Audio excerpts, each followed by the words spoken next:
C'était un sacré méchant, avec un visage dur, un regard perçant et une voix qui faisait frissonner. Il était vraiment doué dans son métier, l'un des bad boys les plus sous-estimés de l'histoire du cinéma.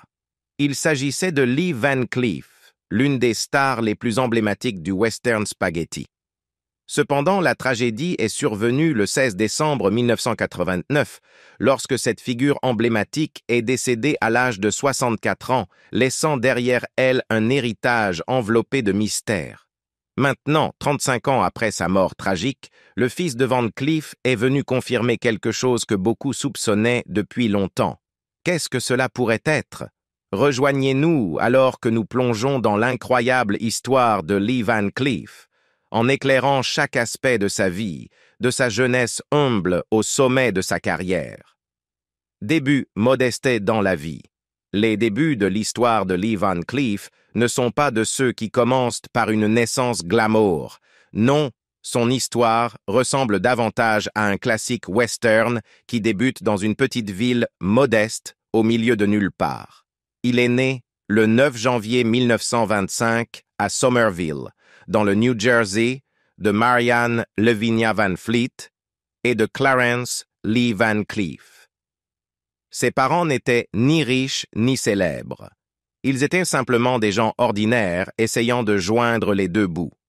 Pendant la sombre époque des années 1930, marquée par la Grande Dépression, l'enfance de Van Cleef était caractérisée par les mêmes luttes économiques et incertitudes qui affectaient des millions de personnes à travers le pays. C'était une époque où les rêves étaient souvent éclipsés par les dures réalités de la vie quotidienne. Cependant, même durant ces années sombres, il y avait quelque chose de particulier chez Lee. Il possédait un charme robuste, une promesse tacite de la personne emblématique qu'il incarnerait plus tard à l'écran. Van Cleef a passé son enfance et son adolescence à Somerville, où il a développé une curiosité pour le métier d'acteur. Il n'était pas obsédé ou fanatique, mais il était intrigué par la magie du cinéma. Les films étaient un portail vers une réalité différente, une réalité de glamour et d'aventure qui contrastait avec la monotonie de Somerville. Ses premiers pas dans le monde du théâtre ne se sont pas faits sur les scènes éblouissantes d'Hollywood, mais sur les modestes estrades de l'auditorium de son lycée. C'est là que Van Cleef a ressenti la joie de jouer, une joie qui façonnerait son destin. Ses performances dans des pièces scolaires ont révélé un talent naturel brut. Il avait un magnétisme, une capacité à captiver l'attention du public, des qualités qui deviendraient plus tard sa marque de fabrique dans l'industrie cinématographique. Après avoir obtenu son diplôme de lycée, le chemin de Van Cleef ne l'a pas immédiatement conduit à Hollywood.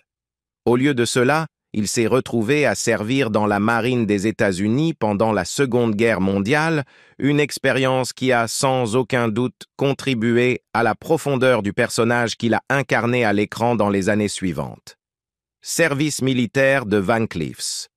Après avoir terminé sa formation militaire rigoureuse, il a été affecté à un chasseur de sous-marins, puis à un dragueur de mines nommé USS Incredible, où il a travaillé comme sonariste. Il avait une oreille fine pour détecter les menaces sous-marines et un œil aiguisé pour repérer les mines ennemies. Le navire patrouillait initialement dans les Caraïbes, où Van Cleef a probablement apprécié un peu de rhum et des cigares, puis il a été envoyé en Méditerranée où il a participé au débarquement dans le sud de la France. Il a assisté à la libération de l'Europe du joug nazi et à la beauté de la Côte d'Azur en janvier 1945. L'Incredible s'est ensuite dirigé vers la mer Noire et a effectué des missions de déminage à partir de la base navale soviétique de Sébastopol, en Crimée. Il a eu un aperçu des terres mystérieuses et exotiques de l'Est et des dures réalités de la guerre froide. Ensuite, le navire a effectué des patrouilles de sauvetage en mer Noire, sauvant des vies et se liant d'amitié avant de retourner en Sicile. Il a goûté à la délicieuse cuisine et à la riche culture de l'île italienne. Au moment de sa libération en mars 1946, il avait atteint le grade de sergent de première classe et avait obtenu son insigne de dragueur de mine. Il avait également reçu la Bronze Star et la médaille de bonne conduite pour sa bravoure et sa discipline. En raison de ses déploiements, Van Cleef était également éligible pour la médaille de campagne européenne africaine moyen-orientale, la médaille de campagne asiatique-pacifique, la médaille de campagne américaine et la médaille de la victoire de la Seconde Guerre mondiale. Il était un héros de guerre décoré et un voyageur aguerri, authentique et profond. Après sa libération de la marine en 1946, son parcours dans le divertissement a commencé à prendre forme. Il s'est aventuré dans le monde du théâtre, cherchant à perfectionner son art. Il a étudié à l'Actors Studio de New York, où il a probablement peaufiné ses compétences, jetant les bases de la remarquable carrière qui l'attendait. C'est là, dans ce creuset de développement artistique, que les graines de son succès futur ont été semées, alors qu'il absorbait les subtilités de l'art dramatique qui le propulseraient finalement sous les projecteurs. Les fondements posés par son éducation, associés aux expériences acquises lors de son service dans la marine et à l'affinement de ses compétences à l'Actors Studio, ont préparé le terrain pour la remarquable carrière de Lee Van Cleef. Le voyage de Van Cleef vers la célébrité. Après avoir quitté la marine où il avait servi avec distinction et bravoure, Van Cleef entama son parcours vers la célébrité. Sa première expérience d'acteur fut comme lecteur pour la pièce Our Town au Little Theatre Group à Clinton, dans le New Jersey. Il ne laissa pas ce début modeste le décourager, mais plutôt l'utilisa comme une opportunité pour apprendre et progresser. Il continua à participer au groupe et à auditionner pour des rôles, montrant ainsi sa dévotion et sa passion pour l'art dramatique. Le rôle majeur qui se présenta à lui fut celui du boxeur Joe Pendleton dans la pièce Heaven Can Wait. Ce rôle lui permit de mettre en valeur sa force physique, son charisme, ainsi que son timing comique et sa gamme émotionnelle. Pendant cette période, il attira l'attention de recruteurs de talents de passage, qui furent fascinés par sa présence sur scène et sa prestation. L'un de ces recruteurs était tellement impressionné qu'il l'amena à l'agent artistique de New York, Maynard Morris, de l'agence MCA, qui l'envoya ensuite au théâtre Alvin pour une audition. La pièce était Mr. Roberts, et le début de Lee Van Cleef à Broadway en 1950 marqua le début prometteur d'une carrière qui laisserait une empreinte durable dans l'industrie du divertissement. Son incursion dans le monde du théâtre lui donna une plateforme pour afficher son talent naissant, captivant les spectateurs avec son magnétisme brut et son charisme qui deviendrait sa marque de fabrique. Mr. Roberts. Une production vénérée et acclamée, servit de tremplin à Van Cleef, le propulsant vers de plus grandes opportunités dans le domaine de l'acting. Après son triomphe initial à Broadway, Van Cleef fit la transition vers la télévision, apparaissant dans diverses émissions qui lui offrirent de la chance de perfectionner davantage son art. Bien que souvent mineurs, ses premiers rôles à la télévision étaient essentiels pour affûter ses compétences et gagner en visibilité auprès d'un public plus large. Chaque apparition à l'écran lui permit d'expérimenter avec différents personnages, affinant sa prestation et son comportement, se rapprochant ainsi de la percée qui l'attendait. La représentation de Van Cleef en tant qu'antagoniste dans les westerns émergea comme une caractéristique déterminante de sa carrière illustre, lui valant la reconnaissance en tant qu'acteur de caractère accompli capable d'insuffler profondeur et complexité aux méchants. Midi. La présence magnétique de Van Cleef à l'écran et sa capacité à imprégner ses personnages d'un sentiment menaçant et captivant l'ont propulsé sous les projecteurs, l'établissant comme une force redoutable dans le domaine du cinéma western. L'un des rôles marquants de Van Cleef est survenu dans le film emblématique High Noon, en 1952. Bien qu'il ne soit pas encore la star principale, sa présence dans le film a marqué le début de son ascension dans le genre western. Dans High Noon, il incarnait Jack Colby, l'un des antagonistes menaçants qui affrontait le personnage de Gary Cooper. Malgré ne pas être le centre d'attention principal, la performance de Van Cleef a laissé une impression durable, démontrant sa capacité à attirer l'attention dans un rôle de soutien. Sa représentation dans High Noon préfigurait la profondeur et l'intensité qu'il apporterait à ses futurs personnages antagonistes, servant de prélude à ses rôles ultérieurs. La capacité de Van Cleef à transmettre un sentiment de danger et d'imprévisibilité avec des nuances subtiles dans sa performance a posé les bases de son succès futur dans la façon dont le genre western dépeint les mécaniques. La reconnaissance obtenue grâce à High Noon a ouvert la voie à Van Cleef pour explorer et affiner davantage son métier, consolidant sa réputation en tant qu'acteur de référence pour des portraits antagonistes captivants.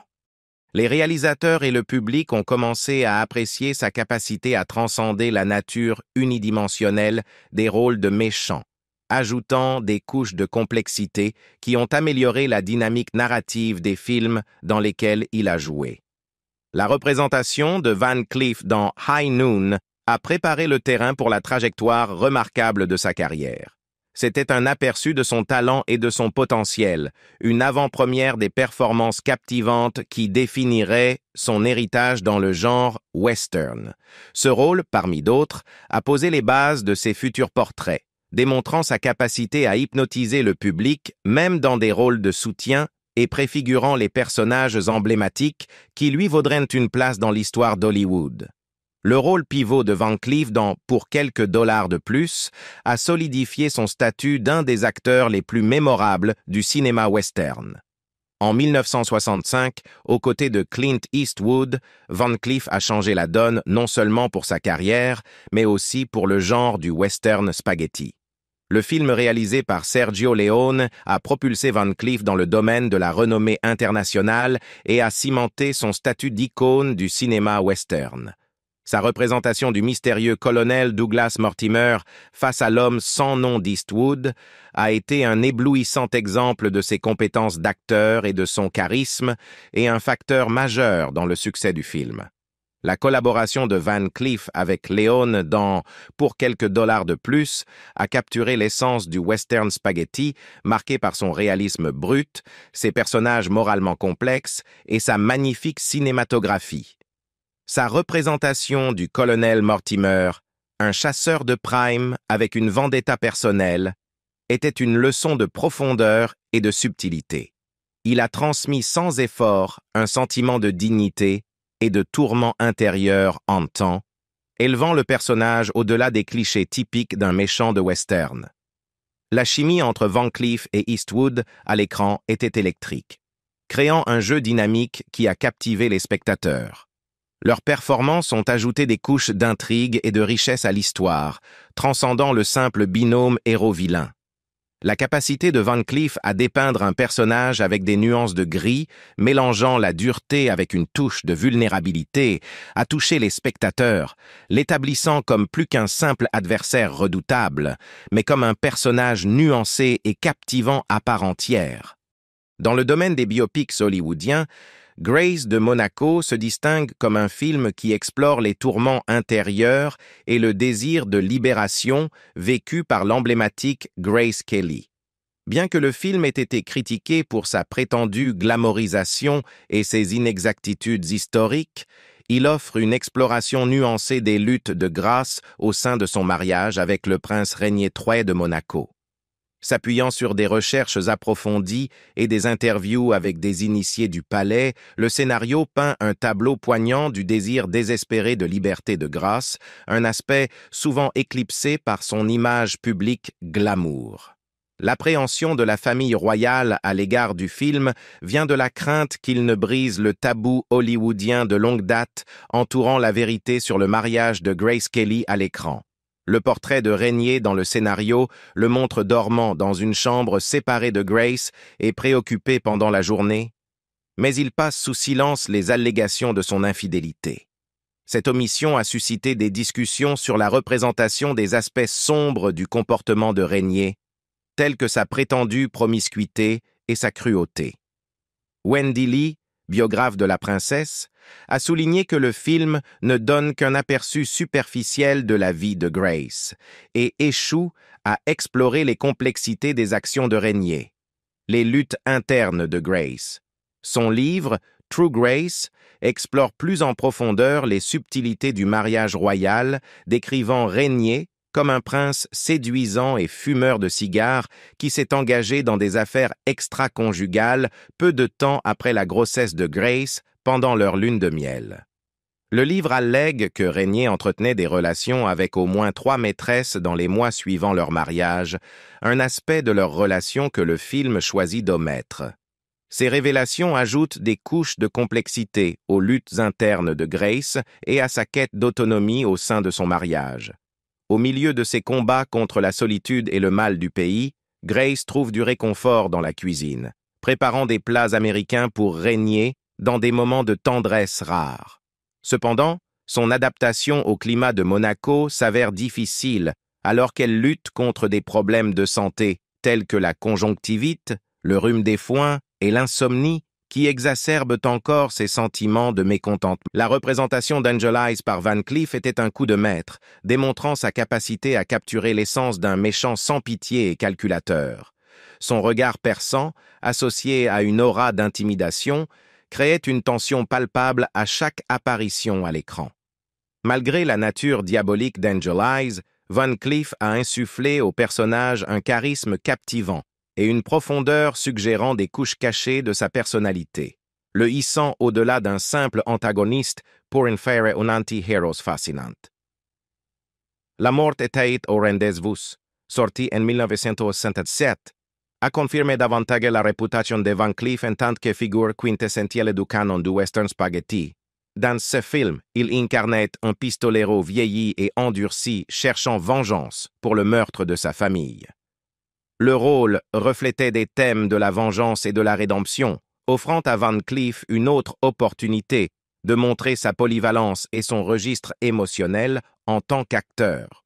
Le personnage qu'il jouait dans La mort était au rendez-vous était une rupture par rapport à ses rôles antagonistes habituels, lui permettant d'explorer les complexités d'un homme animé par une soif de justice. La capacité de Van Cleef à exprimer le tourment intérieur du personnage, mêlant détermination robuste et une touche de vulnérabilité, ajoute profondeur et résonance à l'histoire. Sa performance donnait vie au personnage, lui conférant un sentiment d'humanité qui touchait le public. Avec à la fois le bon, la brute et le truand, et la mort était au rendez-vous, Lee Van Cleef a prouvé sa capacité à transcender la représentation stéréotypée des personnages de western. Sa marque inoubliable dans ses films, que ce soit en tant que Angel Eyes impitoyablement glacial ou en tant que vengeur résolu dans La mort était au rendez-vous, a mis en valeur sa palette d'acteurs. Les performances subtiles de Van Cleef dans ses films l'ont établi comme un acteur polyvalent et captivant, capable de doter ses personnages de profondeur, de complexité et d'un héritage durable dans le panthéon du cinéma western. Van Cleef sera toujours considéré comme l'un des meilleurs méchants du cinéma, que ce soit dans un western ou dans un film contemporain. Il a toujours montré sa capacité à s'adapter et parfois même à sourire. Mais a-t-il déjà joué le rôle du gentil dans un film de toute sa carrière? La réponse est oui, il l'a fait. En fait, il a joué plusieurs gentils, bien que certains d'entre eux n'étaient même pas très doués pour être gentils. Par exemple, il a joué le Caporal Stone dans Le monstre des temps perdus en 1953, un film de science-fiction sur un gigantesque dinosaure réveillé par une bombe nucléaire. Il a également joué le docteur Tom Anderson dans La créature est parmi nous en 1956, un film de science-fiction sur un alien en forme de concombre qui contrôle l'esprit des gens. Dans les deux films, il a essayé d'aider les héros, mais a fini par être tué par les monstres. Peut-être aurait-il dû rester méchant. Cependant, il a joué avec succès un héros dans le film Apache en 1971. Dans ce film, il a incarné le personnage principal, un officier américain de l'armée US d'origine amérindienne qui enquête sur une conspiration impliquant une phrase mystérieuse « Avril matin ». Il a également eu l'occasion de chanter la chanson thème, ce qui a été un vrai plaisir pour ses fans. Il a prouvé qu'il pouvait être une figure héroïque, même s'il devait porter une perruque et un faux bronzage. La carrière de Van Cleef a pris un tournant différent lorsqu'il s'est aventuré dans des films non-western, montrant sa polyvalence en tant qu'acteur. Il a joué dans des films comme New York 1997 en 1981 et la série télévisée Le Maître de 1984 à 1985, où il a montré ses compétences dans différents genres. Dans New York 1997, réalisé par John Carpenter, Van Cleef a joué Bob Hawke, un commissaire de police dur et autoritaire qui envoie Snake Plissken, un criminel condamné, pour sauver le président d'une île prison. Il menace également de faire exploser la tête de Snake s'il échoue. Il n'était pas très gentil, mais il n'était pas non plus un méchant. Il faisait juste son travail dans un futur dystopique où tout est détraqué. Dans Le Maître, une série télévisée qui n'a duré que 13 épisodes, Van Cleef a joué John Peter McAllister, un vieux maître ninja qui voyage à travers l'Amérique avec son jeune apprenti, Max Keller. Il lui enseigne les secrets du ninja tout en combattant le mal et en aidant les personnes dans le besoin. C'était un mentor sage et bienveillant qui avait aussi le sens de l'humour. Il était un personnage très différent de ses rôles habituels dans les westerns, mais il s'en est sorti avec grâce et charme.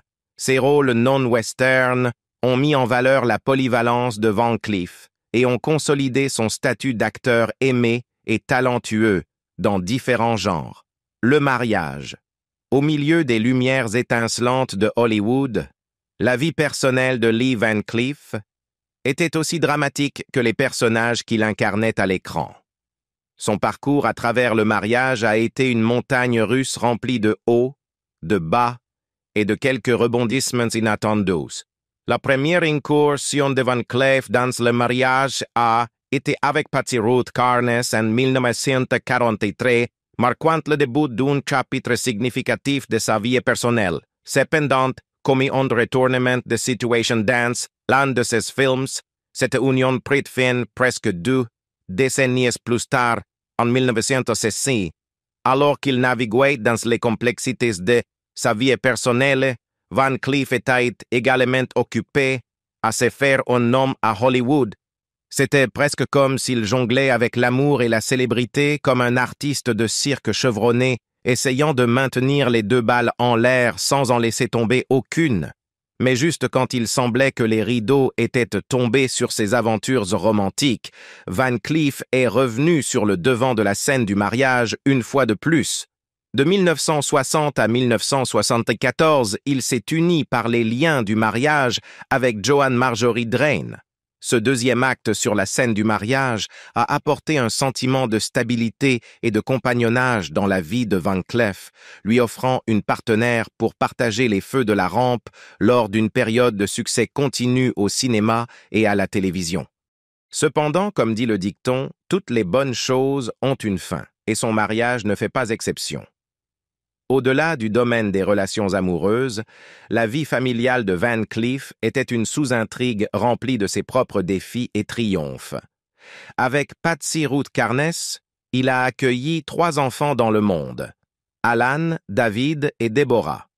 Concilier les exigences de la paternité avec une carrière d'acteur en pleine ascension a dû lui sembler comme essayer d'effectuer un numéro de funambule tout en jonglant avec des torches enflammées.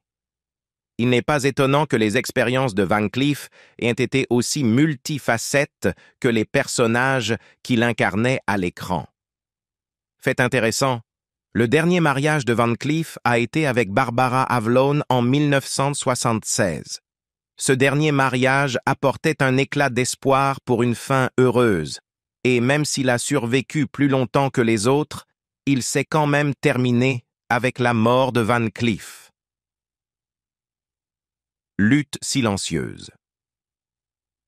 La vérité tragique révélée dans un retournement de situation surprenant que personne n'avait vu venir. Le fils de Van Cleef a confirmé ce que beaucoup soupçonnaient depuis longtemps. La lutte silencieuse de son père derrière le tic stoïque la présence impossible à l'écran. Van Cleef a fait face à ses propres batailles, prouvant que même les héros les plus énigmatiques sont leurs vulnérabilités. La vie de Van Cleef a été tragiquement marquée par une addiction insatiable à la cigarette. La peur de ressentir le froid l'a poussé à fumer en chaîne, cherchant du réconfort dans la fumée des cigarettes pour soulager son inconfort physique. Dans ces dernières années, Van Cleef a lutté contre une multitude de problèmes de santé, notamment des problèmes cardiaques. Néanmoins, il est resté actif dans l'industrie du divertissement, déterminé à continuer à travailler sur des films et des émissions de télévision. Cependant, le tournant est survenu en 1951 lorsqu'un accident de voiture bouleversant a menacé de mettre fin à la carrière illustre de Van Cleef et à son existence même. Les séquelles lui ont laissé une blessure dévastatrice au genou, jetant le doute sur sa capacité à jamais remonter à cheval, un coup cruel pour un acteur synonyme de l'imagerie emblématique du genre western. Le spectre de cette blessure hantait Van Cleef, lui infligeant une douleur implacable qui a persisté toute sa vie. Le parcours de Lee Van Cleef à travers l'adversité, son chemin vers la guérison, a été un voyage épuisant rempli de défis, interrompant ses poursuites artistiques pendant une période significative. Contraint à une année loin de l'écran argenté, Van Cleef s'est aventuré en territoire inconnu en s'associant à sa deuxième femme, Joanne, dans une aventure unique dans la décoration intérieure. Cette incursion inattendue a permis à sa créativité de s'épanouir au-delà des limites de l'industrie cinématographique. Au milieu de cette période de transition et de guérison, Van Cleef a découvert une passion pour la peinture, dévoilant un talent caché qui trouvait expression dans des représentations captivantes de paysages marins et terrestres. Ses efforts artistiques sont devenus un sanctuaire, offrant un réconfort qui transcende la douleur physique et émotionnelle qu'il endure. Plongé dans la couleur et l'imagination, il a trouvé un répit du tourment, canalisant ses expériences sur des toiles qui reflétaient l'ampleur de son voyage. Cette phase tumultueuse de la vie de Van Cleef ajoute une couche captivante à son récit, un témoignage non seulement de sa résilience face à l'adversité, mais aussi de la nature polyvalente de ses talents et passions. Cela révèle un chapitre moins connu, une parenthèse où l'esprit indomptable d'une icône d'Hollywood a persévéré, explorant des territoires inconnus de la créativité tout en naviguant dans les tribulations de la guérison physique. Tout au long de cette période difficile, Van Cleef a dû faire face à des revers supplémentaires, notamment la perte du dernier joint du doigt du milieu de sa main droite, alors qu'il construisait une cabane pour sa fille. Malgré ces épreuves, sa détermination était restée intacte. Le 16 décembre 1989, à l'âge de 64 ans, Lee Van Cleef est décédé, laissant derrière lui un riche héritage en tant qu'un des plus grands acteurs de sa génération. Son impact sur le monde du cinéma continue de se faire sentir, et ses performances intemporelles continuent de captiver et d'inspirer les publics du monde entier. La vérité tragique derrière la lutte silencieuse de cet héros énigmatique sert de rappel poignant que même derrière la façade la plus robuste, des vulnérabilités se cachent souvent. Et voilà, n'oubliez pas de nous dire dans les commentaires ce que vous avez pensé de cette vidéo. Et n'oubliez pas de cliquer sur le bouton d'abonnement pour plus de contenu comme celui-ci. Merci, et je vous retrouve la prochaine fois.